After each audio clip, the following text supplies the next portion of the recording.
우연히 유명 인사들의 하버드 대학 졸업 연설을 몇 개 듣게 되었다. 그들의 연설을 들으며 내 귀에 들어온 이야기들이 있다. 그들이 공통적으로 말하는 것은 실패를 두려워하지 말라, 실패를 통해서 배워라, 실패하지 않고 성공한 사람은 없다 하는 이야기였다. 실패는 당연히 있는 것이며 실패를 통해 가르침을 얻고 자신을 갈고 닦으라는 것이었다.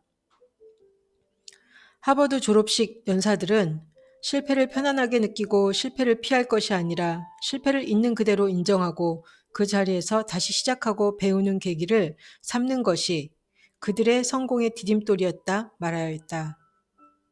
어찌 보면 많이 듣는 이야기이기도 하다. 그런데 다른 한편 아이러니라는 생각을 했다. 가장 똑똑한 학생들 중에 하나로 꼽히는 하버드 대학교 졸업식장에서 학생들에게 너희들은 성공할 수 있다는 이야기를 해주는 것이 아니라 너희는 실패를 만날 것이다. 하지만 실패를 교훈 삼아 배우고 포기하지 말고 노력하며 계속 시도하라는 이야기를 하는 것이다. 왜 그럴까 하는 생각을 잠시 해보았다. 가장 스마트한 사람들이 경계해야 할 것이 무엇일까 생각해보니 실패할 때 이를 그대로 인정하고 실패를 통해 좌절하지 않고 배워가야 하는 것이기 때문일 것이다.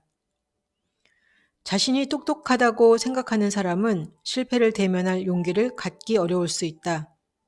똑똑한 내가 어떻게 실패를 할 수 있을까 하는 착각을 할 수도 있다. 하지만 거기에 인생의 함정이 있다. 실패에 대한 직면과 맷집, 그리고 그 상황에서 무엇을 할 것인가에 대한 직시와 행동이 없다면 그는 자신이 똑똑하다고 생각한 것은 허상이다. 그 어떤 사람도 죽을 때까지 실패 없이 승승장구하는 사람은 없다. 그러므로 실패를 두려워하거나 실패를 피하려 하거나 실패의 고통을 받아들이지 않으면 결국 실패의 수렁에서 나올 수 없다.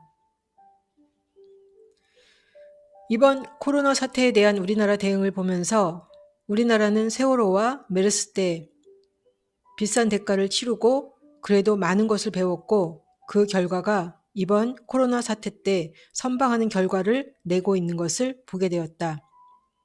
우리나라는 메르스라는 감염병으로 사람들이 죽고 나라 전체가 충격을 받았던 경험이 있다. 지금 돌아보니 그때는 국가적으로 전염병이 퍼진 상태는 아니었다. 단지 우리나라 서울 등 일부에서 큰 타격을 받았었다. 지금 큰 피해를 보았지만 대처를 못하는 나라들은 상대적으로 감염병으로 힘들었던 경험들이 없었다.